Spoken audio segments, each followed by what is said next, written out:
Another cam idle video. This is a cam that we don't see too often. This one got a Feuling 487 cam.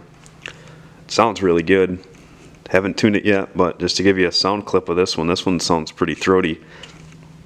This I think this cam is going to do good, and I think this is one of those cams that's underrated and not talked about enough. So we'll give it a fire up and listen to it.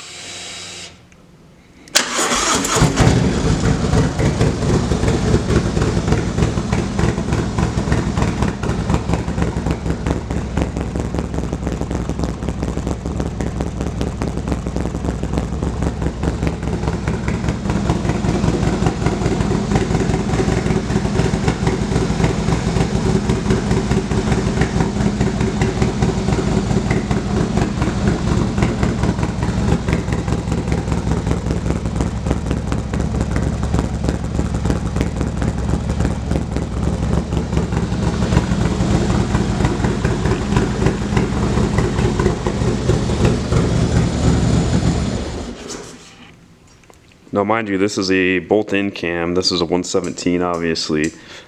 Feuling recommends doing the valve springs. This one we didn't. You don't have to. Definitely recommended. It's probably about the max lift you can do on an M8. But hope you guys enjoyed it.